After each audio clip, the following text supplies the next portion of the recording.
여러분들 안녕하세요. 성실한TV 엄현석 회계사입니다. 우리가 종합소득세 신고에 정신이 없는 동안에 국토부에서는 2020년 주거종합계획을 발표했습니다. 이미 보신 분도 계시겠지만 아직 못 보신 분들을 위해서 간략하게 말씀드리면, 무주택자들을 위해서 공공임대주택을 늘리고요, 수도권 3기 신도시를 빨리 개발해서 주택 공급을 늘리겠다. 그리고 임대주택 시장 안정화를 위해서 임대차 신고제를 시행하고, 그리고 공시지가를 현실화하겠다는 내용으로 구성되어 있습니다. 이번 영상에서는 임대인을 중심으로 앞으로 어떻게 변화가 있을지에 대해서 간략하게 살펴보도록 하겠습니다.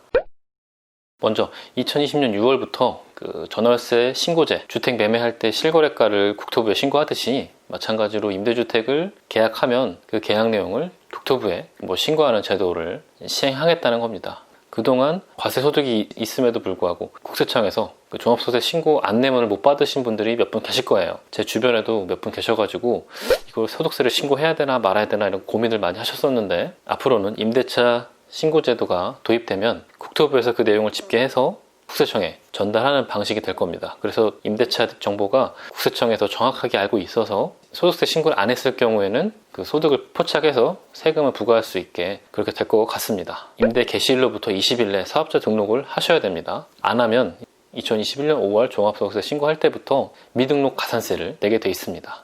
이게 생각보다 금액이 큽니다. 그 수익 금액의 0.2%인가? 수익 금액 기준으로 계산되는 가산세여서 오히려 세금보다 가산세가 더 많아질 수 있는 그런 구조입니다. 코로나로 인해서 착한 임대인 운동을 자발적으로 참여하신 분들 중에서 임대료를 큰 폭으로 낮춰줬는데 다시 원상 회복 시켰을 때, 만약에 낮춘 임대료에서 그 원래 회복되는 그 비율이 5%를 초과하게 될 경우에 그 5% 초과 룰에 걸려서 주택 같은 경우에는 벌금이 최대 3천만 원까지 부과될 수 있다고 국토부에서 설명하고 있습니다. 그럼 뭐랄까요? 그 고통을 함께 나누기 위해서 선한 마음으로 임대료를 낮춰줬는데 돌아오는 건 뒤통수를 그냥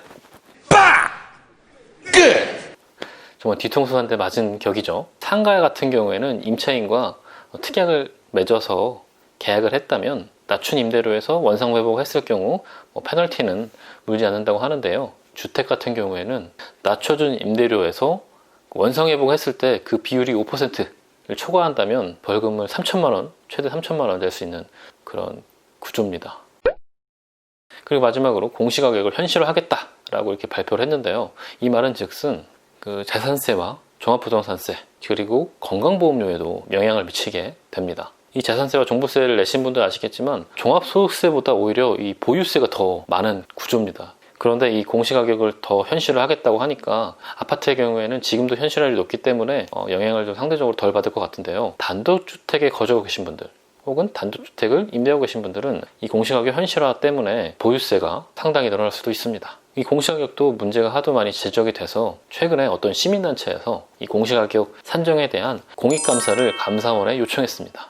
2005년도에 공시가격 제도가 도입됐는데 무려 15년 만에 처음으로 감사원에서 어떻게 공시가격이 산정되는지를 조사해서 그 결과를 발표했습니다. 근데 여기서 아파트 같은 경우에는 거의 전수조사이기 때문에 그 감사 대상에서 제외했다고 하네요. 공시가격은 표준 부동산에 대한 가격을 국토부에서 정하고, 표준을 정한 다음에 이제 지자체에서 그 표준을 기준 삼아서 개별 부동산에 대한 가격을 계산하는 방식인데, 이 감사원의 지적사항을 보면요, 먼저 이 표준 부동산 산정 표준수가 너무 적다, 표준수를 20% 이상 증가시켜라, 이렇게 지적을 했습니다.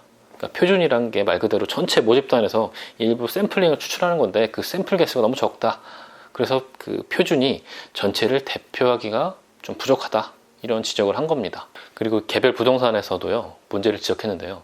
이건 좀 어떻게 보면 좀 황당합니다. 개별 공시지가, 토지 가격과 개별 주택 공시가격, 개별 주택 공시가격은 토지 가격에다가 주택 가격을 합한 거니까 일반적으로 동일 면적이라면 공시지가보다 개별 주택 가격이 더 높아야 됩니다. 왜냐하면 땅값과 집값이 합산돼서 계산된 거기 때문에. 그런데 감사원이 확인한 결과 단독주택의 경우 한 22만 호의 주택이 개별 공시지가가 개별 주택 공시가격보다 더 큰 이상한 상황이 발견됐습니다. 국토부에서는 왜 이런 일이 벌어졌냐면, 지자체에서 토지를 계산하는 부서와 주택 가격을 계산하는 부서가 서로 달라서 서로 연동되지 않았다라고 이렇게 해명을 했습니다. 재산세나 종부세는 과세관청에서 고지를 하기 때문에 고지서를 보고 그대로 낸단 말이에요.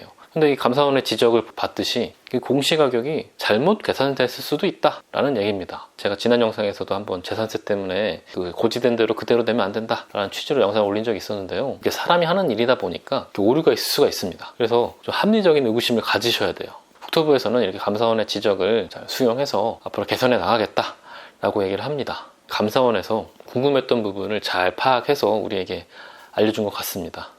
감사원의 노고에 정말 다시 한번 감사드리고요. 여러분들도 건강 잘 챙기시고요. 저는 또 다음 영상에서 뵙겠습니다.